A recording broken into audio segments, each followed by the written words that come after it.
같이 자리에서 일어나셔서 두 손 들고 은혜로 다 찬양 드리도록 하겠습니다.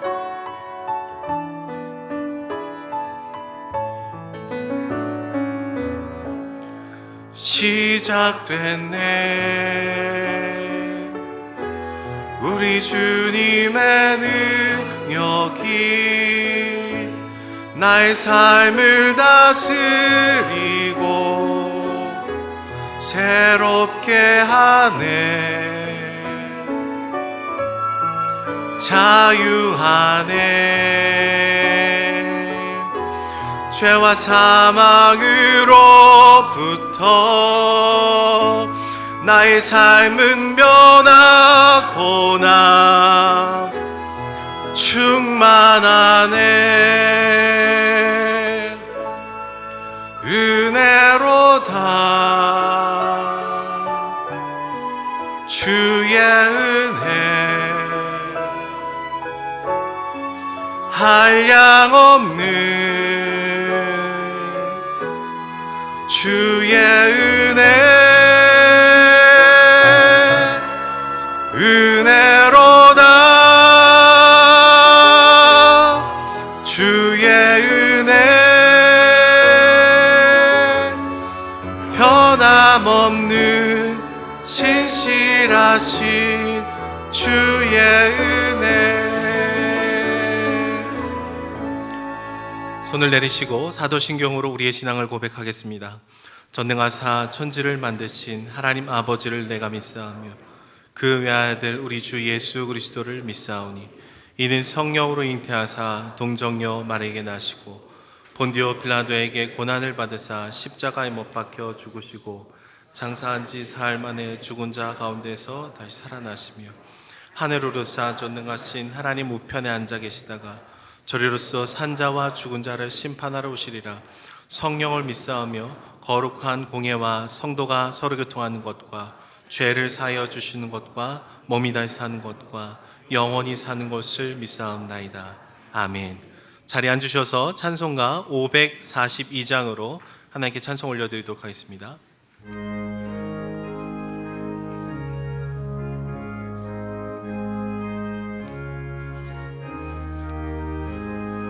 구주 예수 의지함이 심히 기쁜 일일세 영생 허락 받았으니 의심할 주 없도다.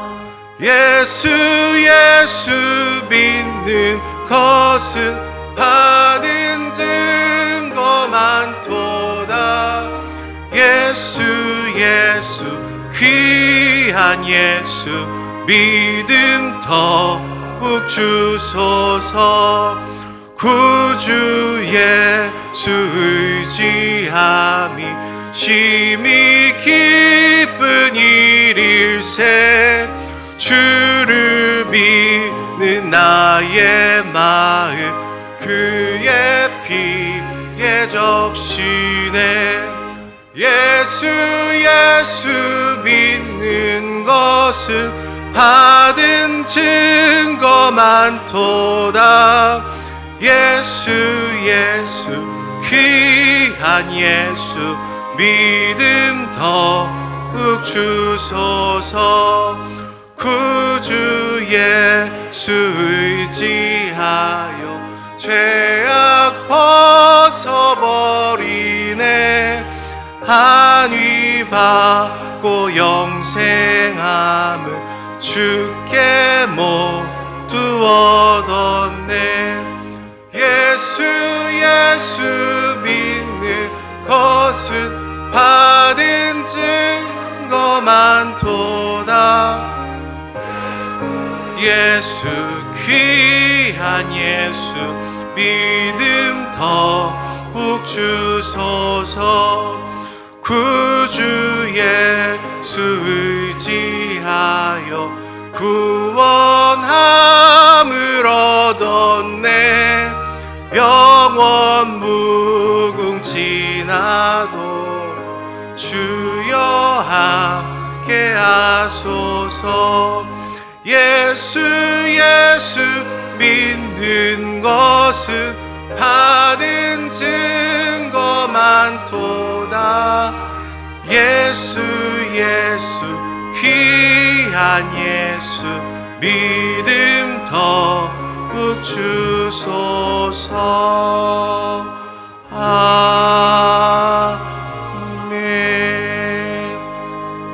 이 시간 우리를 대표하여 김종희 집사님께서 대표기도 하시도록 하겠습니다.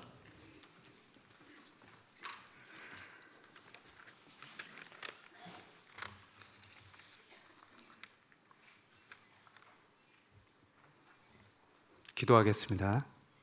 감사함으로 그의 문에 들어가며 찬송함으로 그의 공정에 들어가서 그에게 감사하며 그 이름으로 송축할지어다. 아멘.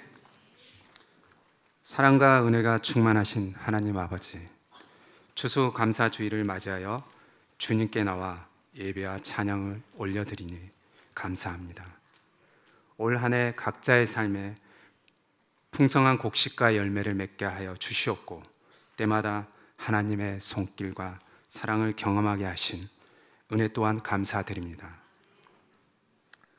주님, 지금까지 부어주신 하나님의 은혜에 대한 감사함을 잊고 매 순간 불평하며 살았음을 고백합니다. 값없이 주신 하나님의 그 사랑을, 십자가의 그 간격을 잊고 오로지 나의 능력과 잘남으로 살아왔습니다. 주님, 저희의 어리석음과 교만함, 하나님을 잊고 살았던 지난 날을 용서하여 주시옵소서. 주님, 주변을 돌아보면 병들고 지치고 힘들어하며 하나님을 인정하지 않고 살아가는 이웃들이 많이 있습니다. 주님께서 직접 찾아가 주셔서 만나 주시길 간절히 소망합니다. 또한 저희들도 주님 주신 사명 붙들고 하나님의 사랑으로 그들을 바라보고 섬길 수 있도록 인도하여 주시옵소서. 주님, 이번 수능을 본 자녀들을 축복하여 주시옵소서. 이번 수능을 통해 하나님을 온전히 의지하게 하옵시고 인생에 도울 힘이 하나님께 있음을 깨닫는 기회가 되게 하옵소서. 앞으로 펼쳐질 인생의 무대에서 더 성실하게 배우고 익히며 살아가게 하는 은혜를 부어 주시옵고, 하나님께서 허락하신 인생의 한 과정임을 깨닫고 감사하며 나아가는 우리 자녀들 되게 하옵소서. 현재 진행되는 양육 2,4단계와 어머니 학교를 통해 성령님의 임재하심과 역사하심을 경험하는 소중한 시간이 될 수 있도록 인도하여 주시옵고, 한 영혼을 통하여 가정이 변화되는 하나님만 주인 되시는 거룩한 가정으로 세워질 수 있도록 인도하여 주시옵소서. 내년에 열릴 로잔대회를 위해 우리 모두 한 마음으로 기도하게 하시고, 복음의 빚진 자로서 세계 선교를 위해 관심을 갖고 협력하게 하시고 오직 복음으로 나아갈 수 있도록 인도하여 주시옵소서. 말씀을 전하시는 담임 목사님께 성령 충만을 부어 주시옵고, 하나님께서 기뻐 받으시는 예배되게 하여 주시옵소서. 은혜의 찬양으로 하나님을 섬기는 그레이스 성가대도 축복을 주시옵고, 예배를 위해 준비하는 모든 손길마다 하나님의 은총과 복을 더하여 주시옵소서. 우리의 주인 되시는 예수님의 이름으로 기도합니다. 아멘.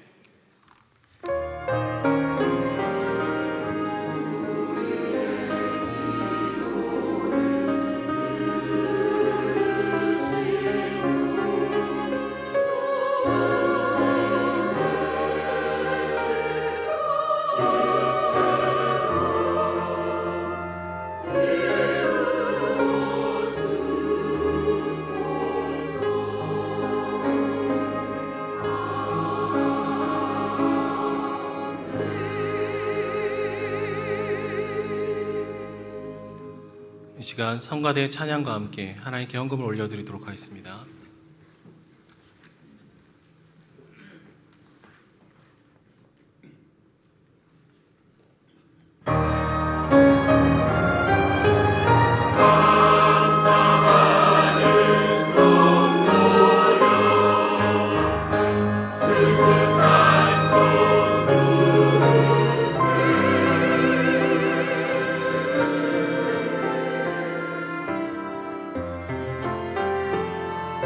여호와께 감사하라. 그는 선하시며 인자하심이 영원하미로다. 감사함으로 그의 문에 들어가며 찬송함으로 그의 궁전에 들어가서 그에게 감사하며 그 이름을 송축할지어다.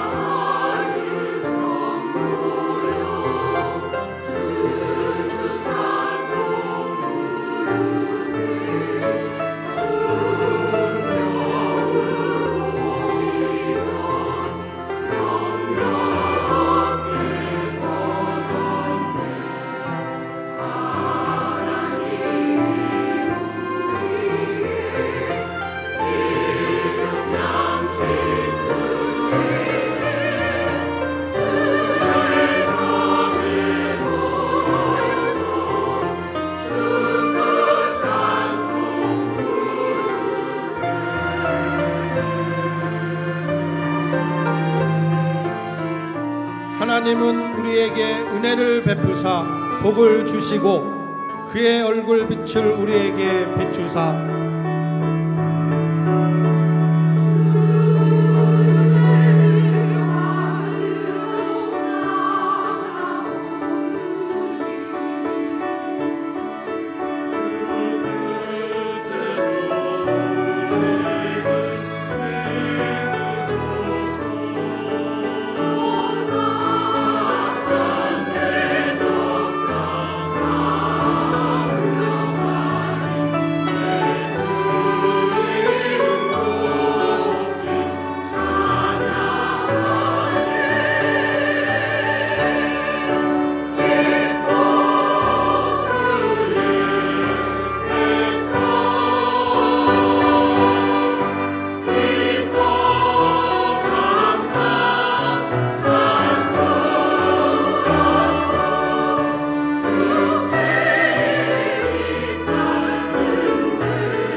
하나님 감사합니다. 참으로 작고 연약한 우리들이 오늘도 주님을 예배하고 감사할 수 있는 특권과 은혜를 주시니 주님 감사합니다. 지난 한 해를 돌아볼 때 힘들고 또 어려운 시간들도 있었지만 하나님께서 우리의 삶을 친히 보호하시고 인도하셨음을 고백하며 나아갑니다. 감사를 선택하는 저희들 될 수 있도록 붙들어 주시고 우리의 마음의 중심을 받아 주시옵소서. 헌금이 사용되는 곳곳 가운데 주님의 사랑과 은혜가 흘러갈 수 있도록 붙들어 주시고 날마다 하늘의 문을 열어주셔서 우리의 삶을 친히 인도하여 주옵소서. 감사드리며 예수님의 이름으로 기도드립니다. 아멘.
교회 소식입니다. 은혜동산교회 처음 오신 우리 새가족분들을 주님의 이름으로 환영합니다. 우리 새가족 등록을 하기 원하시는 분들께서는 예배 후에 나가셔서 왼쪽 새가족실로 오시면 저희가 잘 안내해 드리도록 하겠습니다. 새가족 교육은 2부 예배 후에 10시 40분에 4층 새가족 교육실에서 진행이 되고 있습니다. 오늘은 추수감사주일입니다. 한 해를 돌아보며 또 하나님과 이웃에게 감사를 올려드리는 주간이 되시기를 소망합니다. 주보에 한번 보시면은요, 우리 추수감사주일 엽서가 하나 있습니다. 한번 간지에 꺼내 보시고 한 해를 돌아보시면서 우리 하나님께 감사한 기도 제목을 이따가 설교 후에 적으시는 시간이 있습니다. 하나님께 감사한 기도 제목들을 이렇게 적으셔서 나가시면서 이제 노란색 우체통이 있는데 그곳에 넣어 주시면 감사하겠습니다. 또 하나님께 감사할 뿐만 아니라 우리 주변에 가족, 이웃에게도 감사한 일들이 참 많을 텐데 비치되어 있는 또 엽서를 가지고 우리 사랑하는 이웃들에게, 가족들에게 구체적으로 감사를 표하는 귀한 시간이 될 수 있었으면 좋겠습니다. 우리 이웃을 위한 추수감사주의 쌀 기부를 저희가 하고 있습니다. 이제 오늘까지 각 마을, 각 다락에서 동참해 주시면 감사하겠고요. 이 후원하신 이 쌀을 또 잘 분배하기 위해서 그레이스 가든을 통해서 쌀을 나누도록 하겠습니다. 다음 주 주일까지 교회 사무실에 오셔서 혹시 우리 주변에 또 이웃에 쌀이 필요하신 분이 있다면 사무실에 신청을 해 주시고요. 쌀은 다음 주 오후 1시에 본당에서 일괄적으로 나누고 전달하도록 하겠습니다. 제2권사회 총회가 11월 19일 오늘 3부 예배 후에 엄니추어탕에서 있습니다. 은동교 감사 찬양 예배가 돌아오는 수요 기도회 때 있습니다. 특별히 다음 주 주일 예배 때에는 우리 은동교를 기도와 물질로 세워가기 위해서 함께 후원 약정서를 작성하는 시간이 있습니다. 함께 은동교를 위해서 기도해 주시고 또 동참해 주시면 감사하겠습니다.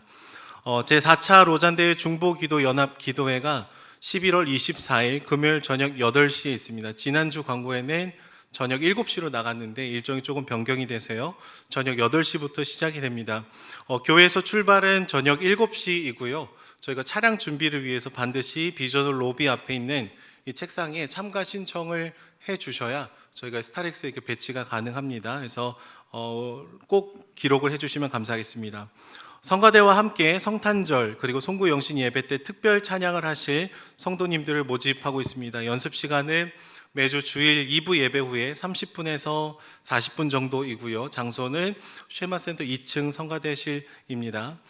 교인동정입니다. 청년부 홍진광 형제 이소정 자매가 11월 25일 토요일 오후 3시 40분에 더 파티움 안산에서 결혼 예식을 치릅니다. 함께 새로운 출발을 하는 가정을 위해서 축복해 주시면 감사하겠습니다.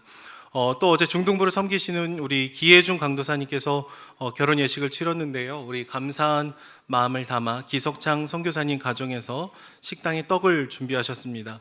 새로운 가정을 위해서 축복해 주시고 기도해 주시면 감사하겠습니다. 이번 주 다음 주 식당 봉사는 화평마을입니다. 다음 주 청소 봉사는 동산마을 소망마을입니다. 그럼 우리 하나님 말씀 찾도록 하겠습니다. 오늘 함께 나누실 하나님 말씀은 마태복음 22장 23절에서 33절까지 말씀입니다. 마태복음 22장 23절에서 33절까지 말씀, 신약성경 38쪽에 있습니다. 하나님의 말씀을 교독해서 읽도록 하겠습니다. 부활이 없다 하는 사두개인들이 그날 예수께 와서 물어 이르되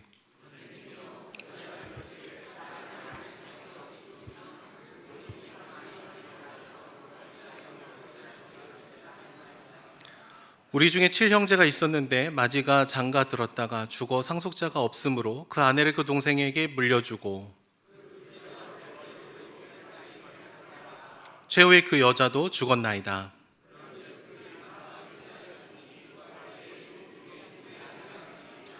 예수께서 대답하여 이르시되 너희가 성경도 하나님의 능력도 알지 못하는 고로 오해하였도다.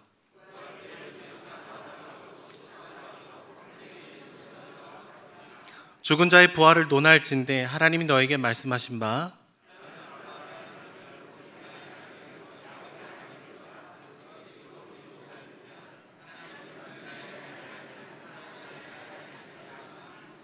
함께 읽겠습니다. 무리가 듣고 그의 가르침에 놀라더라. 아멘. 이제 담임 목사님 나오셔서 편견을 넘어 믿음으로라는 제목으로 말씀 증거하시겠습니다.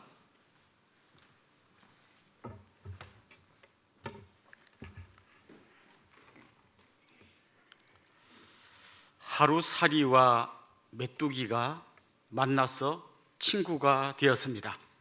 하루 종일 재밌게 잘 놀다가 이제 해가 뉘엿뉘엿치면서 집으로 돌아가는 길에 메뚜기가 하루살이에게 말했습니다. 우리 내일 만나자.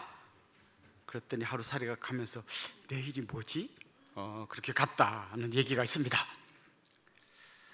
그 다음날 가보니까 하루살이가 안 와가지고 메뚜기가 놀 친구가 없어 찾다 보니까 개구리가 있어서 이제 개구리하고 메뚜기가 놀면서 내일 만나자 했더니 개구리는 변함없이 내일 나타나가지고 계속 재밌게 놀았는데 이제 날씨가 추워지고 나니까 어느 날 개구리가 말했습니다. 나는 이제 겨울잠 자러 가야 되니까 푹 자고 내년에 만나자. 메뚜기가 집에 돌아가면서 고민을 했다고 합니다. 내년이 뭐지? 하루살이는 자기가 알 수 있는 것이 하루밖에 없습니다. 메뚜기는 그야말로 한철입니다. 그 다음이 뭔지 메뚜기는 알지 못합니다. 그럼 사람은 어떨까요? 사람도 모든 것을 다 알 수는 없습니다. 우리에게 주어진 어떤 한계라는 게 있습니다. 내가 생각할 수 있고 상상할 수 있는 거기까지 아는 거지 그 너머에 대해서는 알지 못합니다. 예를 들면 신이 어떤 존재인가 그걸 어떻게 알 수 있죠? 막 상상하는 거죠. 신은 어떤 존재일까?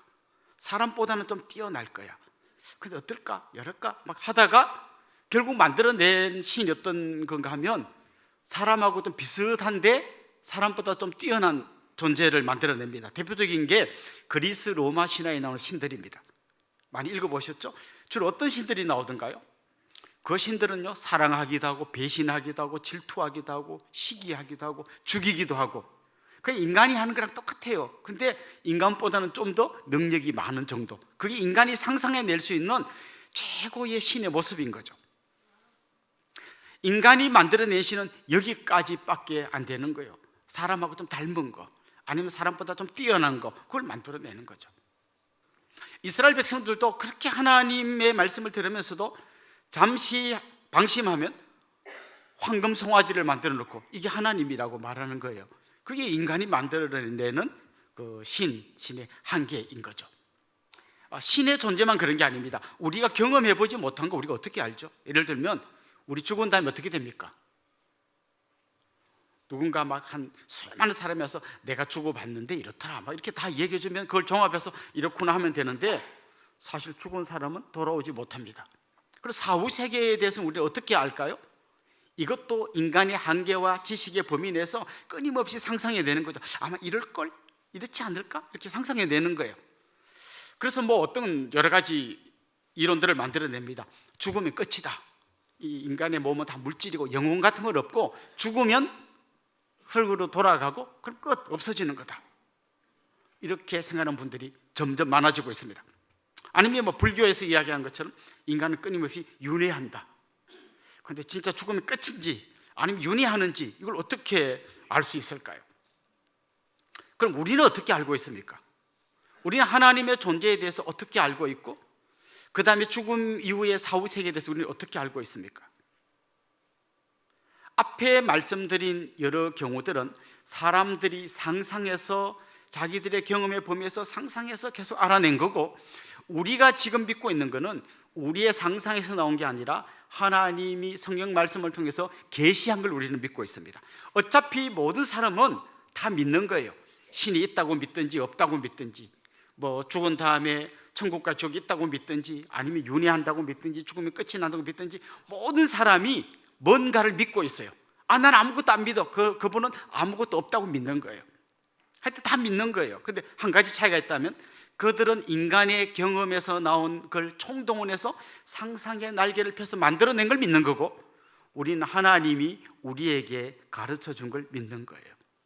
모두가 믿는 건데 우리는 바로 그렇게 믿는 겁니다. 오늘 본문에 보면 사두개인이라고 하는 사람들, 여러분 지난주에는 뭐 바리새인, 헤롯 당 이런 사람들이 있었잖아요.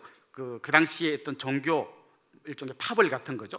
사두개인들이 예수님을 찾아와서 예수님과 논쟁하는 이야기가 나옵니다. 지난주 말씀대로 바리새인과 헤롯 당들이 예수님을 찾아왔다가 예수님 앞에서 박살나고 돌아갔다는 소문을 사두개인들이 듣고 그래? 그럼 우리가 한번 예수랑 한번 맞짱을 떠보자. 그리고 예수님을 찾아왔습니다. 그리고 그들이 굉장히 논리정연하게 예수님께 질문을 던지는 게 오늘 본문의 내용입니다. 사두개인들은 어떤 사람인가 하면 주로 제사장 그룹들이에요. 그러니까 종교 권력자입니다. 성전에서 뭐 물건 팔고 할 때 누구 허락 맡아야 됩니까? 제사장 허락 맡아야 됩니다. 그런데 이 제사장들을 비호해 주는 사람들이 누구였나 하면 로마 사람들이었어요. 그러니까 로마 사람들의 비호를 받는 사두개인들, 당연히 이스라엘 백성들은 싫어했겠죠. 우리가 친일파를 싫어하듯이 사두개인들을 굉장히 싫어했습니다. 그렇지만 이들에게는 종교 권력이 있었기 때문에 함부로 대하지는 못하는 그런 사람들이었죠. 사두개인들의 특징이 있는데요, 이 사람들은 인간의 머리로 이성으로 이해되는 것까지만 믿습니다. 그래서 예를 들면 부활 안 믿습니다. 죽었던 사람이 어떻게 부활하냐? 안 믿습니다. 영혼 안 믿습니다. 천사 그런 게 어디 있어? 안 믿습니다. 이 사람들은 자기들이 이해되는 것만 믿는 사람들이에요. 성경, 구약 성경 39권 중에서도 이 사람들이 믿는 것은 딱 5권이에요. 창세기, 출애굽기, 레위기, 민수기, 신명기, 모세, 오경 5권만 하나님 말씀으로 믿고 나머지 성경은 안 믿는 사람들이 사두개인들입니다. 자, 이 사람들이 예수님을 찾아와서 아주 난해한 질문을 던졌습니다. 여러분, 우리 24절 한번 읽어볼까요? 어떤 질문 던졌는지 같이 한번 읽어봅시다. 선생님이요, 모세가 일렀으되 사람이 만일 자식이 없이 죽으면 그 동생이 그 아내에게 장가들어 형을 위하여 상속자를 세울지니라 하였나이다. 자, 이게 무슨 말인가 하면 모세 율법에 이런 율법이 있었어요. 제일 장남이 결혼했는데 아들을 낳지 못하고 먼저 죽으면 그 동생이 형수님에게 장가들어서 아들을 낳게 하고 그 아들이 형님 아들이 되게 하는 거예요. 그래서 대가 끊어지지 않게 하기 위해서 만든 모세 율법 중에 나오는 형사 취수라는 제도입니다. 이 제도를 들고 예수님을 시험하러 온 거예요. 그리고 이렇게 이제 이야기를 던지며 질문합니다. 예수님, 어떤 사람이 결혼했는데 아들을 못 낳고 죽었어요. 그래서 둘째, 그 집 둘째가 형수랑 결혼해가지고 아들을 낳으려고 했는데 이 둘째도 아들을 못 낳고 죽었네요. 그래서 그 집에 7 아들이 있었는데 차례대로 그 다음 셋째가 형수랑 결혼하고 넷째가 결혼하고 7째까지 다 그렇게 해서 결혼했는데 아무도 아들을 못 낳고 죽었어요. 자, 그렇다면 부활한 다음에 지금 이 형수라는 한 여자하고 7명의 아들이 결혼을 했는데 그럼 부활하고 난 다음에 이 여인의 남편의 7명 중에 누굽니까? 지금 이 사람들이 왜 이런 질문을 던졌을까요? 자기들 그러니까 부활이 없다는 거예요. 부활이 있다면 이게 말이 되냐 이거예요. 어떻게 7명이 한 명 여자하고 동시에 이렇게 나의 아내라고 나올 수 있겠느냐는 거죠. 이런 일이 일어날 수 없다는 것을 이야기하고 그렇기 때문에 부활이 없잖아요 라고 이야기하려고 예수님에게 이런 질문을 던졌습니다. 실제로 7 아들이 있고 그런 집안이 있었던 게 아니고 실제 사건이 아니고 자기들이 만들어낸 이야기죠. 이런 경우라면 말이 안 되잖아요. 부활이 있다면 이게 말이 됩니까? 라고 지금 질문을 한 거예요. 예수님 뭐라고 대답하셨습니까? 우리 29절 한번 읽어봅시다. 예수께서 대답하여 이르시되 너희가 성경도 하나님의 능력도 알지 못하는 거로 오해하였도다. 왜 너희가 지금 이런 질문을 하는가 하면 성경도 모르고 하나님의 능력도 모르기 때문에 이런 질문을 하는 거다. 거꾸로 이야기하면 너희가 진짜 성경을 알았더라면, 너희가 진짜 하나님의 능력을 알았더라면 이런 질문을 안 할 거다. 이렇게 말씀하신 거죠. 주님은 지금 이 사람들이 말하는 이유가 성경에 대해서 무지하고 하나님 능력에 대해서 믿지 않기 때문에 이런 이야기를 한다는 거예요.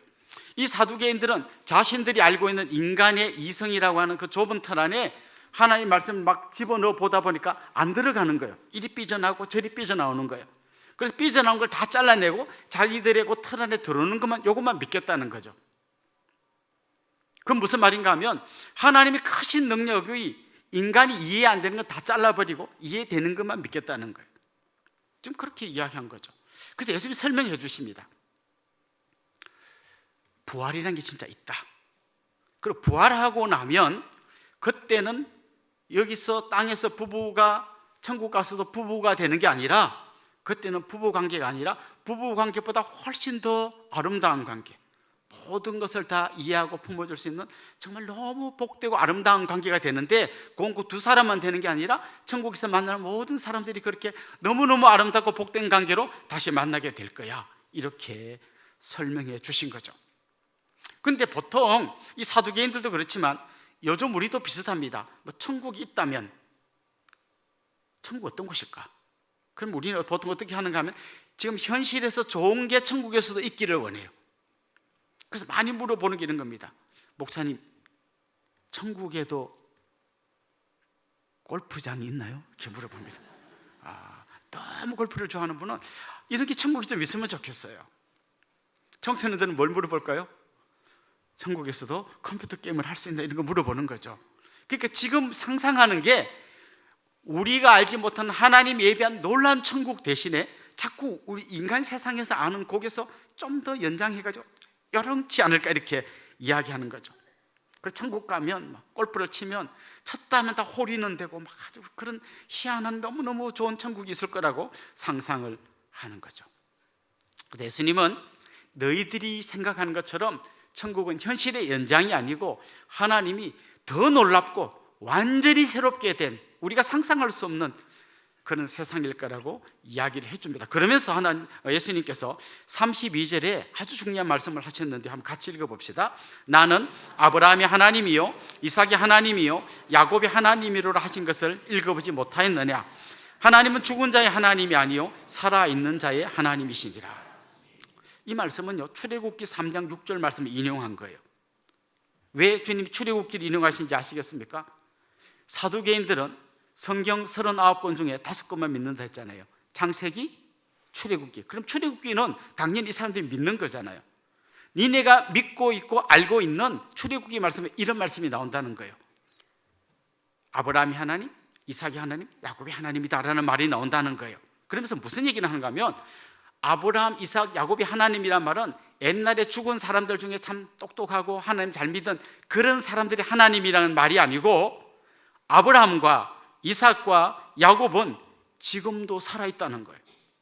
그들은 이미 천국에서 살아있다는 거예요. 하나님과 함께하고 있다는 거예요. 그러다가 우리 예수님 다시 재림하실 때 그들의 죽은 육신도 부활해서 하나님 나라의 백성이 될 거라는 것을 말씀해 주신 겁니다. 자, 예수님 그러니까 이 사두개인들의 얄팍한 질문을 정말 정면 돌파하셔서 그들이 뭐가 문제인지를 정확하게 알려주신 거예요. 우리는 이 말씀 앞에서 우리 안에도 어쩌면, 아니 당연히 사두개인 같은 생각이 있음을 발견하게 됩니다. 그래서 우리는 오늘 본문을 보면서 이 말씀이 우리에게 어떤 의미를 주는지를 좀 한번 생각해 보면 좋겠는데요. 첫 번째는 이겁니다. 우리가 알아야 될 것, 나의 자금과 한계를 알아야 합니다. 여러분, 너무 당연한 이야기지만 우리는 모든 걸 알지 못합니다. 우리가 경험해 보지 못한 세상은 상상도 하지 못합니다.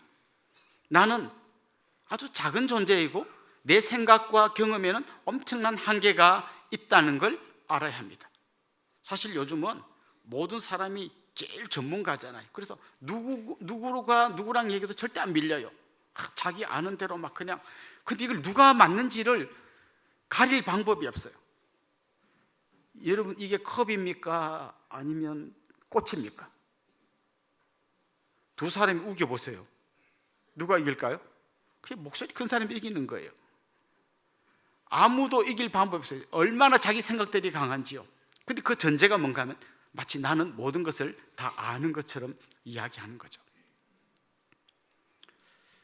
우리는 죽은 다음에 어떻게 되는지 아무도 모릅니다. 하루살이가 내일을 모르는 것처럼, 메뚜기가 내년을 모르는 것처럼 우리는 우리 사후 세계에 대해서 우리의 경험과 지식으로는 알 방법이 없습니다. 어떤 사람 앞서 말한 대로 죽으면 흙으로 돌아올 것 아니냐? 근데 그걸 막 진리인 것처럼 우겨댑니다.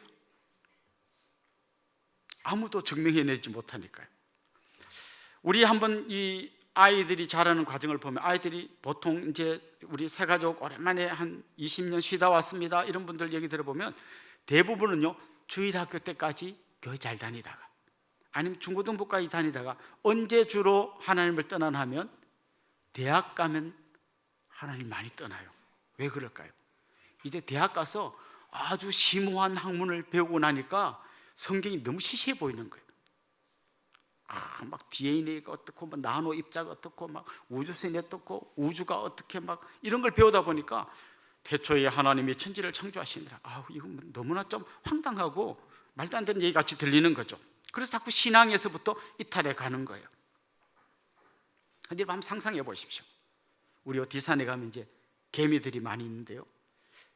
개미들 세상에 이런 일이 있다고 하면 상상해 봅시다. 개미 중에 아주 탁월한 개미가 있는, 천재 개미가 있는 거예요. 이 개미가 그래서 개미만 볼 수 있는 망원경을 개발한 거예요. 그래서 그 개미가 이 망원경을 들고 우리 뒷산 꼭대기에 있는 제일 높은 나무 위에 올라가가지고 아무도 다른 개미는 못 보는데 자기는 탁 보는 거예요. 봤더니 이때까지 못 본 건데 저 시청 너머에 대강 아파트가 보이는 거예요. 예. 여러분, 대강 아파트를 발견한 이 개미가 지구에 대해서 알 수 있을까요? 저 남미, 브라질이라든지 저 아프리카에 대해서 알 수 있을까요? 근데 이 개미는 말하는 거예요. 난 드디어 지구가 어떤 건지 알게 되었다. 여러분, 이 광대한 우주 속에서 인간이 고작해야 달, 직접 가보지 못하고 우주선만 보는 화성, 요 정도, 그야말로 요 뒷산에 올라갔다 온 개미처럼 조금 알고 난 다음에 우주가 어떻게 생긴지 알아? 저절로 생겨난 거예요. 이렇게 막 확신에 차서 이야기하는 거예요. 그 광대한 수억 광년을 달려도 끝이 없는 그 우주에 대해서 이렇게 너무 쉽게 이야기할 수 있는 이 놀라운 담대함과 이 놀라운 믿음을 여러분 어떻게 생각하십니까? 그런 걸 좀 약간 공부하고 난 다음에 대체 하나님 천지를 창조하시나? 말도 안 돼. 이렇게 너무 쉽게 훅 가는 거예요. 여러분, 우리는 광대한 우주에 대해서 알지 못할 뿐만 아니라 아주 조그마한 나 자신도 잘 모릅니다. 여러분, 왜 갑자기 나는 이유도 없이 화가 버럭 나는지 여러분 아십니까? 설명할 수 있습니까? 왜 나는 갑자기 막 어떨 때는 막 가을이 되면 나도 모르게 우울해져 가지고 막 그렇게 막 상남자였는데 막 갑자기 있죠, 이렇게 눈물이 쭉 나는 거 여러분 설명할 수 있습니까? 뭐 겨우 설명할 수 있는 게 남자도 갱년기가 있다는 이 정도 아니에요? 진짜 어떤 이 메커니즘 때문에 내 눈에서 눈물이 나는지 여러분 설명할 수 있습니까? 그리고 난 어떤 별거 아닌데 눈물이 나는데 또 어떤 건 엄청 슬픈데 눈물이 하나도 안 나는데 여러분 그걸 설명할 수 있습니까? 나는 솔직히요, 우주는 고사고 나 자신도 잘 몰라요. 그런 우리가 마치 모든 걸 다 아는 것처럼 탁탁 잘라내고 아니야, 맞아, 이게 진리고 저건 틀렸어, 이렇게 너무 담대하게, 너무 용감하게 놀라운 확신을 갖고 이야기한다는 것은 자기 모순이라는 거예요. 그래서 이렇게 고백해야 되는 거죠. 나는 다 알지 못한다. 저 사람이 나보다 더 많이 알 수도 있다. 특별히 우리는 하나님 앞에서 하나님, 저는 아이입니다, 아무것도 모르는 존재입니다라고 고백할 수 있어야 되는 거예요. 그냥 나의 필터를 가지고 하나님 말씀 읽을 때, 들을 때 이건 말도 안 돼, 다 잘라내고 이렇게 하기에는 우리가 너무나 연약하고 부족한 존재라는 것을 알아야 되는 거죠. 제가 중학교 때로 기억나는데요, 여름 방학 때 막 열심히 숙제를 다 해놨는데 이제 내일 개학하는 날이에요. 그래서 이제 학교 가려고 숙제해놓은 노트를 챙기다가 엄청 충격을 받았어요. 제가 숙제해놓은 노트가 다 찢겨서 나가고 없는 거예요. 유력한 용의자가 제 막내 남동생, 야, 너 혹시 이거 찢지 않았어? 그랬더니 이거 너무 당당하게 찢었다는 거예요. 근데 이렇게 말하는 거예요. 그런데 형, 나는 못 쓰는 것만 찢었지 쓸 수 있는 건 안 찢었다는 거예요.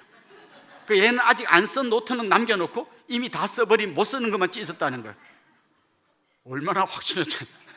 그리고 어떻게 했냐, 딱지를 접었다는 거예요. 딱지 어디 있냐, 친구랑 딱지치기 다 잃어버렸다는 거예요. 그래서 제가 저녁에 그 친구 집에 찾아가서 사정을 이해하고 딱지를 돌려받아가지고 너덜너덜한 그걸 펴가지고 스카치 테이프로 붙여가지고 정말 거지 같은 걸 학교에 내던 기억이 납니다. 내 동생의 생각에는 너무 합리적인 거예요. 안 쓴 거는, 새 거는 안 찢고 낡은 거, 못 쓰는 거만 찢었다. 자기는 합리적이면 나는 막 속이 뒤집어지는 거죠. 우리가 얼마나 우리의 연약한 그 한정된 지식과 한계를 가지고 마치 모든 걸 다 아는 것처럼, 하나님 말씀도 그냥 다 날리고, 어떤 사람이 뭐라고 네가 뭘 알아, 다 날리고, 너무 우리는 엉터리로 똑똑하다는 거예요. 마치 사두개인이 자기가 아는 거 얄팍한 지식 가지고 그럼 7명 중에 누구입니까? 이렇게 말하는 거하고 똑같은 모습이 우리 안에 보인다는 것이죠. 우리는 겸손히 하나님 앞에 무릎을 꿇어야 합니다. 하나님, 저는 잘 모릅니다. 하나님이 가르쳐 주지 않으면 저는 알 방법이 없습니다. 이게 우리의 진실한 고백이 되어야 한다는 거죠. 그래서 저는 오늘 두 번째 주제가 중요하다고 생각하는데요, 그렇기 때문에 우리는 성경이 얼마나 중요한지를 알아야 해요. 무슨 말인가 하면, 다른 사람들은 상상의 나래를 펴고 그런 걸 종합해가지고 이론을 만들어내지만 우리의 믿음은 성경에서 출발하는 거예요. 사실 우리가 하나님에 대해서 아는 거는요, 인간이 탐구해서는 신을 알 수가 없습니다. 아는 방법은요, 하나님이 자기가 어떤 존재라는 걸 우리한테 가르쳐줘야 알 수 있는 거예요. 내가 연구해서 아는 게 아니라 하나님이 가르쳐줘서 아는 거예요. 예, 어린 아이가 연구해서 아빠의 말을 알아듣는 게 아니라 아빠가 설명해줘서 알아듣는 거예요. 하나님이 가르쳐줘야 아는 거예요. 그게 바로 성경입니다. 그래서 이 성경을 통하지 않고는 우리가 하나님을 알 방법도 없고, 우리의 사후 세계가 어떤지, 천국이 어떤지 이런 거를 우리의 상상으로는 알 수 있는 방법이 없고, 우리가 안다고 생각은 절대로 정확하지 않다는 것이죠. 저는 어릴 때부터 열심히 교회를 잘 다니는 모범 학생이었습니다. 그래서 주위 사람들이, 야, 너는 딱 목사하면 딱 좋겠다. 내가 생각해도 내가 목사가 되는 게 제일 하나님을 기쁘게 할 것 같아가지고 저는 그냥 고등학교 졸업하고 어떤 전사님의 조언을 따라서 그냥 총신대학에 가서 한 번도 좌로나 우로나 흔들리지 않고 신학대학에 딱 들어갔어요. 나는 이 길로 그냥 쭉 목사가 돼야지 했는데, 신학대학 2학년 때 저에게 굉장히 혼란스러운 시간이 찾아왔습니다. 이런 생각이 드는 거죠. 나는 어릴 때부터 지금까지 한 번도 하나님의 존재에 대해서 의심해 본 적도 없고, 성경은 하나님의 말씀이라 믿고 왔는데, 혹시 내가 세뇌당한 게 아닐까? 사과주면서 이거 김일성 어버이 수령이 준 거라니까 막 어버이 수령 감사합니다처럼, 나도 어릴 때부터 계속 하나님 얘기만 들었지 나는 다른 종교에 대해서 관심도 없었고 그 종교가 뭘 믿는지 알지도 못하고 그렇게 살아왔다 이거죠. 근데 만약에 진짜 진리는 다른 종교에 있고 나는 세뇌되어 있는 사람이면 어떡하지? 이런 질문이 신학대학 가기 전에 다 정리하고 가야 되는 질문인데, 신학대학 가서 이 질문이 생긴 거예요. 그래서 제가 다른 종교는 뭘 말하는지를 알려고 하는데 알 수 있는 길이 별로 없더라고요. 도서관에 가서 불교에 관한 책들을 막 찾아보는데 그 책들이 막 무슨 한자로 돼 있는 무슨 모르는 이야기가 대부분이고요. 알기 쉽게 설명한 반야심경 이런 거. 네. 그리고 그분들이 막 그 외우잖아요. 외울 때는 저 사람들이 바보거나 어리석은 사람인데 외울 때는 뭔가 있으니까 외울 거 아니에요. 나도 외워본 거죠. 마하반야 바라밀다 심경 관자재보살 행심반야 바라밀다 심경, 뭘까 이게? 천주교도 가보고 또 무슨 책도 찾아보고 내 나름대로 막 기리기리 막 난리를 치는데요, 문제가 있다는 걸 알았어요. 나한테 지도가 없는 거예요. 지금 나는 길을 찾기 위해서 일단 내가 아는 모든 거 모른다라고 전제하고 길을 찾아 나섰는데, 지도가 없이 길을 찾는 느낌이에요. 그럼 어느 길이 맞는 걸 내가 어떻게 알아요? 여러분, 반짝반짝 작은 별을 피아노 치는 아이 보고 세계적인 피아니스트 3명을 앉혀놓고 누가 제일 잘 치는지 네가 말해봐라. 그걸 어떻게 알아요? 최소한 그걸 알려면 얘가 이 예술가 수준에 거의 근접한 좀 가야 아는 거지. 이제 반짝반짝 치는 애가 막 그 베토벤을 치고 바흐를 치는 걸 어떻게 지가 잘 치는 걸 알겠어요? 꼭 그런 것 같은 거예요. 아무것도 모르는 내가 어떤 신이 진짜인지 내가 어떻게 알겠어요? 그래서 한 학기를 그냥 완전히 어둠과 방 속에서 보냈습니다. 그러다가 나중에 이제 딱 하나 걸린 게 있는데요, 그럼 내가 어릴 때부터 힘들고 어려운 그 상황 속에서 하나님께 기도할 때 응답된 건 뭐지? 우연이지. 근데 그게 한 건이면 우연인데 생각해 보니까 수십 수백 건이 있는 거예요. 쌀이 떨어졌을 때, 등록금이 없을 때, 수많은 문제들이 막 첩첩산중이 기도할 때마다 하나씩 풀려나가. 이건 뭐지? 그래서 내가 어느 날 방황 속에서 이런 생각을 한 거죠. 일단 아무리 모른다고 해도 절대 내가 부인할 수 없는 건, 내가 기도할 때 응답해 주신 하나님 있다는 것은 아무리 내가 모른다고 하려고 해도 모를 수 없는 쓸 만큼 너무 많은 기도의 응답이 있기 때문에 기도에 응답하는 하나님이 있다는 걸 내가 절대 부인할 수 없겠구나. 그 다음 거기서 한 걸음 더 나가니까 그 하나님이 주신 말씀이 성경이라면 이 성경은 내가 믿어야 되겠구나. 그래서 성경을 나의 지도책으로 딱 드니까 그때부터 모든 게 다 풀리는 거예요. 성경이 맞다면 맞는 거고 아니라면 아닌 거잖아요. 이 나침반과 지도가 내 손에 들려지니까 그때부터는 문제가 첩첩산중이 있던 문제가 하나하나 순식간에 다 풀리는 거예요. 그런데 이 기준이 되고 나의 어떤 지도가 되고 나침반에 성경을 버리고 나면 우리 길을 잃어버리게 되는 거예요. 마귀도 이걸 잘 압니다. 그래서 마귀가 2000년 역사 동안 끊임없이 한 작업이 뭔가 하면 성도들이 성경을 잘 모르게 하는 거. 그래서 중세 때는 절대 성경 읽으면 안 됩니다. 일단 성경이라는 책이 없었고요. 혹시 구한다 할지라도 그 성경은 자기 나라 말로 된 게 아니라 라틴어로 된 거기 때문에 읽을 방법이 없어요. 그래서 종교개혁자들이 열심히 성경을 번역하면 번역한 사람 사형. 말이 됩니까? 성경을 독일어로 번역하면 사형이에요. 화형시켜요. 왜 그랬을까요? 이 성경을 아는 게 마귀에게 얼마나 치명적인 건지 알기 때문에 마귀는 끊임없이 사람들의 눈을 가리려고 한 거예요. 그리고 19세기, 20세기 오면서는 이제 또 어떤 공격이 있었냐면 그때 한참 막 진화론, 과학의 발견 이런 게 막 온 세상을 막 흔들다 보니까 이 과학의 눈으로, 진화론의 눈으로 성경을 이제 재단하기 시작하는 거예요. 그래서 이렇게 말하는 거죠. 마치 우리나라의 삼국유사에 보면 황당한 이야기 많은 것처럼 이 성경도 유대인들의 삼국유사라는 거예요. 황당한 전설 따라 삼천리라는 거예요. 그걸 전파하고 나서 유럽교회가 완전히 바닥으로 떨어졌습니다. 왜요? 여러분 삼국유사 호랑이 담배 피우는 그 이야기 그걸 들으려고 교회 가는 사람 바보 아니에요? 그러니까 교회들이 다 문을 닫은 거예요. 이런 흐름이 미국으로 건너가고 우리 한국까지 건너왔어요. 그래서 지금도 많은 신학자들 중에 성경은 하나님의 말씀이 아니라고 생각하는 사람들이 많습니다. 예수님의 부활이 어떤 겁니까?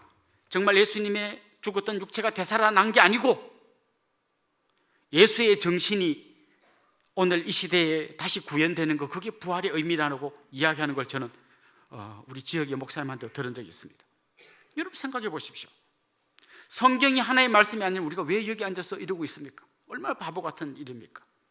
자, 그럼 이제 제가 거꾸로 한번 이런 질문을 해보고 싶습니다. 성경이 하나님의 말씀이라면 그걸 내가 알아서 잘라내고 솎아내고 듣고 싶은 말만 들으면 안 되고 그냥 겸손히 아멘으로 받아야 하지 않겠습니까? 이게 이제 우리가 진짜 성경을 대하는 자세인 거죠. 만약 우리가 그렇게 하지 않고 성경 읽거나 들으면서 에이 저건 옛날에 2000년 된 이야기가 요새랑 안 맞아, 저건 내 가치랑 달라, 다 잘라내고 믿는다면 예수님 우리한테도 그럴 거 아니에요. 너희가 성경도 하나님 능력도 알지 못하는구나 책망하지 않겠어? 사두개인에게 한 것처럼. 특별히 오늘 추수감사주일입니다. 여러분 이제 좀 이따가 우리 추수감사주일 그 감사의 내용을 적을 텐데 뭐가 감사하십니까? 저는 여러분의 감사가 여러분의 환경에서부터 출발하지 않으면 좋겠어요. 우리 아들이 대학 합격한 거, 우리 남편이 진급한 거, 내가 산 집이 오른 거, 이거는 교회 안 다니는 사람도 다 감사하게 생각하는 거예요. 우리의 감사는 여기서 출발하면 안 되고 성경에서 출발해야 되는 거죠. 그 성경이 무엇을 말합니까? 하나님이 여러분을 만드셨습니다. 세상에서 가장 존귀한 존재로 만드셨습니다. 그리고 죄와 죽음으로 말미암아 영원히 죽을 수밖에 없는 여러분을 예수 그리스도를 보내주셔서 구원해 내셨습니다. 그리고 우리가 이 땅을 떠나갈 때 주님은 우리를 다시 살리실 것이고 영원한 부활을 통하여 하나님 나라 백성이 해줄 겁니다라고 하는 성경에 흐르는 이 대서사, 이 광대한 이야기 속에서 여러분의 감사가 시작되면 좋겠어요. 그게 저는 오늘 추수감사절을 맞는 우리의 고백이 되면 좋겠습니다. 그때 우리는 마침내 하박국이 고백했던 그 고백을 할 수 있을 거예요. 비록 무화과나무가 무성하지 못하며 포도나무에 열매가 없으며 감람나무에 소출이 없으며 밭에 먹을 것이 없으며 우리의 양이 없으며 외양간에 소가 없을지라도 나는 여호와로 말미암아 즐거워하며 나의 구원이 하나님으로 말미암아 기뻐하리로다. 이 고백은 환경에서 출발하는 사람 할 수 없는 거예요. 그러나 성경에서 출발하는 사람 이 고백을 할 수 있는 것입니다. 마지막으로 오늘 이 말씀을 통해 우리가 깨달아야 할 진리가 있다면 하나님의 능력을 믿어야 합니다. 예수님께서 말씀하셨잖아요. 너희가 성경도 하나님의 능력도 알지 못하고 오해하고 있구나. 여러분, 하나님의 능력이 성경 속에 많이 나타나 있지 않습니까? 하나님 말씀 한마디로 천지를 창조하셨습니다. 출애굽기 보면 홍해가 갈라지게 하시고 하늘에서 만나가 내리고 반석에서 샘물이 터지고 광야에 길이 생겼습니다. 예수님도 수많은 능력을 행하지 않으셨습니까? 풍랑을 잠잠케 하시고 병자들을 고치시고 죽은 자를 살리셨지 않으셨습니까? 그런데 여러분, 그 하나님의 능력은 성경 속에 박제된 이야기가 아니라 지금도 여전히 여러분의 삶 가운데서 역사하고 있다는 것입니다. 여러분의 인생을 돌아보십시오. 좀 전에 말씀드렸던 것처럼 천지를 창조하신 그 놀라운 하나님이 그 능력으로 우리의 죄를 심판했으면 뼈도 못 추렸을 건데, 하나님은 그 능력으로 우리를 심판하는 대신에 자기 아들을 십자가에 내주지 않으셨습니까? 그리고 그 은혜로 우리가 하나님의 자녀가 되지 않았습니까? 하나님이 여러분이 행하신 가장 큰 능력 행함을 이야기하라고 한다면 저는 우리가 구원받은 거라고 생각해요. 이것보다 더 큰 하나님의 능력이 어디에 있겠습니까? 그러나 그게 다가 아닙니다. 지금도 하나님은 여러분의 삶 속에서 여전히 살아서 역사하고 계신 분이십니다. 하나님은 앞에서 사도인들에게 우리 예수님이 말씀하셨던 것처럼 나는 죽은 자의 하나님이 아니고 산 자의 하나님입니다. 나는 이미 죽어버린 그 사람들이 끝난, 그래서 죽은 옛날 사람들을 추억하는 그런 하나님이 아니고 그들이 여전히 살아있으며 너희들도 그 길로 갈 거라고 말씀하시는 거죠. 우리 그 하나님의 능력을 믿고 당당하게 살아가는 거예요. 죽음이 두렵지 않은 삶을 살게 되는 거예요. 말씀하셨잖아요. 나는 아브라함의 하나님이요 이삭의 하나님이요 야곱의 하나님이다. 저에게 적용한다면 이런 거죠. 하나님은 내가 12살 때 돌아가신 우리 아버지 하나님이시고, 재작년에 돌아가신 우리 장인어른이 하나님이시고, 우리 장모님이 하나님이시고, 바로 나의 하나님이십니다. 먼저 고인이 되신 그분들은 죽어서 없어진 게 아니라 여전히 살아서 천국에서 주님과 함께 계시고 주님 다시 오시는 날 부활하여 놀라운 하나님의 백성으로 살 것입니다. 그분들이 그런 것처럼 나도, 그러면 두려울 게 하나도 없습니다. 죽으면 나는 여전히 살 것입니다. 여전히 천국 백성이 될 것입니다. 그리고 주님 다시 오시는 나는 부활해서 하나님 나라의 백성으로 살 것입니다. 우리 안에 하나님의 능력을 믿는 믿음이 있을 때 세상 그 무엇도 두렵지 않은 담대함이 생기게 되는 것이죠. 사랑하는 성도 여러분, 하나님을 좁은 내 생각의 틀에 억지로 우겨넣지 않기를 소망합니다. 하나님의 그 광대하심을 믿음으로 고백하며 그 하나님 앞에 기쁨으로 나아가 엎드리는 우리가 되면 좋겠습니다. 그리고 성경을 믿고 하나님 능력을 믿고 지금도 나를 그 능력으로 붙들고 영원한 천국까지 인도하시는 그 하나님과 함께 이번 추수감사절을 감사함으로 보낼 수 있기를 주의 이름으로 축원합니다. 우리 같이 한번 찬양하고 기도하도록 하겠습니다. 아침 안개 눈앞 가리듯.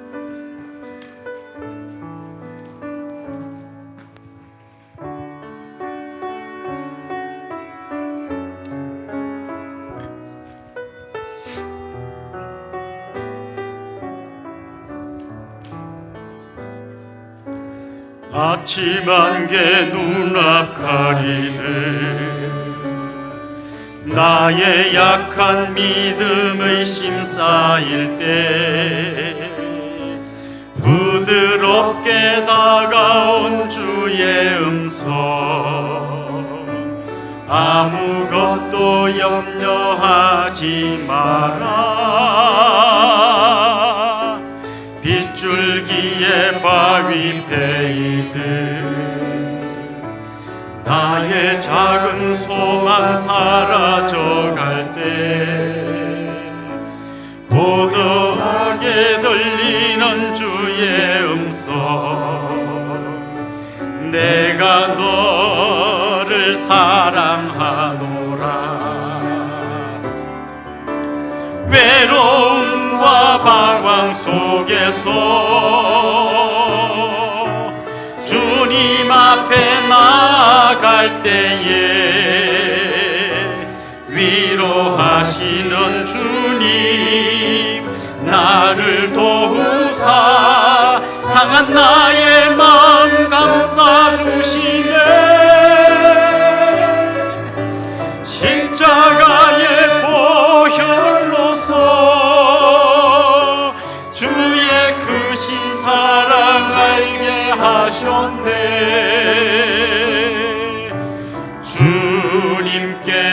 감사하리라. 언제나 주님께 감사해. 언제나 주님께 한 번 더 고백합시다. 언제나 주님께 감사해. 우리 말씀을 생각하면서 같이 기도하겠습니다. 지난 한 해를 돌아보면서 하나님께 감사합시다. 특별히 우리를 만드시고 구원하시고 여기까지 이끌어 주셨을 뿐만 아니라 영원한 천국으로 이끄시고 부활의 주인공이 되게 하실 그 주님을 바라보면서 내 환경이 어떠하든지 하나님의 그 큰 은혜, 능력으로 내 인생 가운데서 함께 하시는 그 은혜를 기억하며 감사하는 시간이 되면 좋겠습니다. 우리 한 마음으로 하나님께 감사의 기도를 올려드리도록 하겠습니다.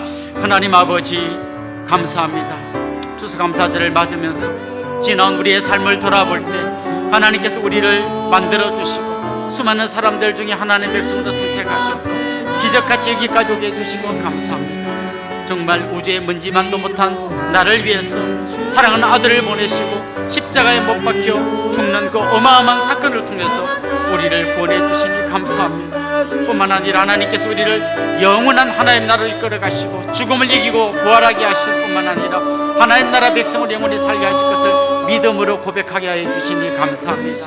하나님, 날마다 우리 안에 이 감사가 충만히 넘쳐나게 하여 주옵소서. 지나간 삶을 돌아볼 때 하나님 건강 주시고 우리의 삶을 형통케 해주신 것 감사할 뿐만 아니라 때로는 고난과 어려움 속에서도 믿음으로 주님 바라보며 살 수 있도록 이끌어 주신 것 감사합니다.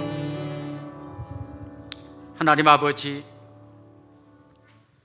우주의 먼지만도 못한 우리를 불러주시고 우리를 위하여 아들을 희생시키시고 자녀 삼아주신 그 놀라운 하나님의 역사가, 그 놀라운 하나님의 능력이 오늘 큰 감사로 하나님 앞에 드리게 하여 주옵소서. 사랑하는 주님의 백성들, 지난 한 해를 돌아보면서 정말 때로는 기쁘고 감사하고 형통한 적도 있지만 때로는 고난과 어려움 속에서 눈물 지었던 적도 있었습니다. 그러나 돌아보면 이 모든 것이 우리를 영원한 천국으로 이끄시며 우리를 하나님 닮은 사람으로 만들어 가시는 하나님 놀라운 은혜의 한 방편임을 믿음으로 고백하게 하여 주옵소서. 그래서 정말 부활의 소망 가지고 영원한 천국 백성으로 살 수 있는 능력 있는 그리스도인들이 되게 하여 주옵소서. 감사하고 예수님의 이름으로 기도드리옵나이다. 아멘. 이 시간에는 여러분 받으신 이 감사 카드에 한번 2, 3분 동안 감사의 제목들을 적어보면 좋겠습니다. 그래서 나가실 때 여기에 노란 우체통인데 거기에 넣어주시면 되거든요. 볼펜이 없으신 분들 손 드시면 우리 안내하시는 분들이 나눠드릴 겁니다. 이 앞에서부터 쭉 뒤로 가시면서 나눠주시면 좋겠습니다. 볼펜 있으신 분들은 꺼내셔서 적으십시오. 우리 교역자들도 좀 같이 여기 앞에 볼펜 없는 분들 좀 빠른 시간 안에 전달해 주시면 좋겠습니다.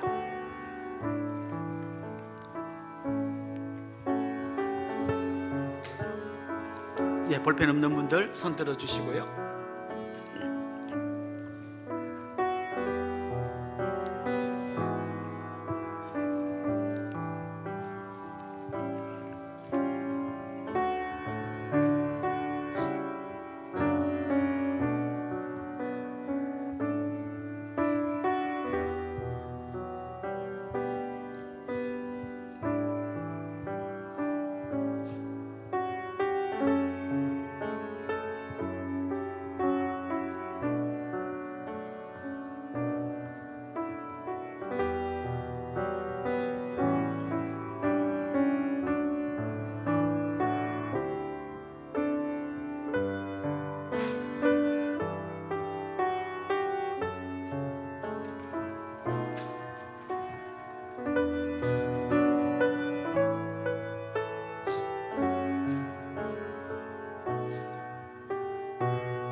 계속해서 적으시면 좋겠고요.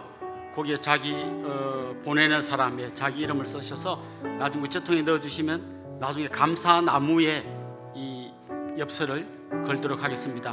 그리고 나가시다가 저 안내 데스크에 있는 엽서 한 장씩 더 가져가셔서 꼭 감사를 표현하고 싶은 사람에게 감사 편지를 써서 전달해 주시면 감사하겠습니다. 덜 쓰신 분은 계속 쓰시고요. 계속해서 좀 축하하고 환영하는 시간을 갖도록 하겠습니다. 지난주가 자기 생일이었던 분 우리 같이 한번 축하하고 축복하면 좋겠는데 한번 손 들어볼까요? 지난주가 생일이었습니다. 네, 저 우리 안내하시는 집사님 생일이셨고요. 또요, 생일. 네, 용기를 내서 한번 일어나시죠, 우리 집사님. 또 결혼기념일이었던 분들도 한번 손 들어볼까요? 우리 부부 만나게 하시고 결혼하게 하셨습니다. 네, 그분들도. 네, 기혜중 강도사님. 예, 저 뒤에. 예, 기념일이 아니고 어제 결혼했습니다, 우리 강도사님. 네. 혹시 오늘 우리 교회 처음 오신 분, 또 등록하기를 원하시는 분, 그런 분도 한번 같이 축하하고 환영하면 좋겠습니다.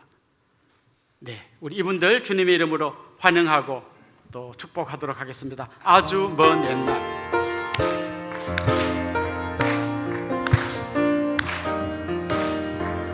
아주 먼 옛날 하늘에서는 당신을 향한 계획이 있었죠. 하나님께서 바라보시고 좋았더라고 말씀하셨네.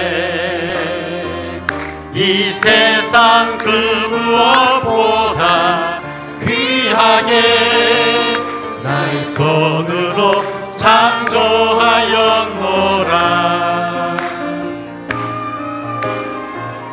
내가 너로 인하여 기뻐하노라. 내가 너를 사랑하노라. 사랑합니다. 축복합니다. 사랑해요.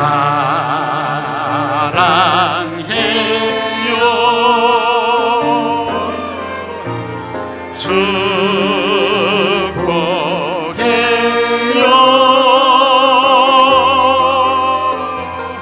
당신의 마음에 우리의 사랑을 모아드립시다. 사랑을 드려요. 사랑합니다. 축복합니다. 우리 옆에 있는 분들 또 앞에 있는 분들과 한번 인사합시다. 주님의 이름으로 사랑하고 축복합니다. 이제 우리 자리에서 한번 다 일어나겠습니다. 폐회성 다시 세움 같이 부르고 축도로 예배를 마치겠습니다.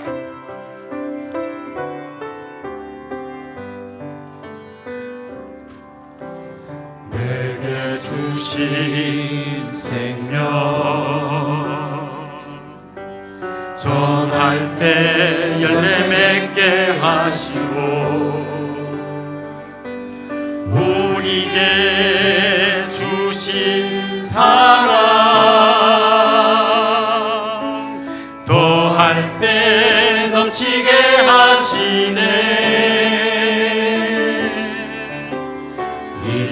이끄시는 자리 설 때에 하나님 일하시니 내 안에 기쁨 충만하리라. 우리 안에 성령 충만하리라.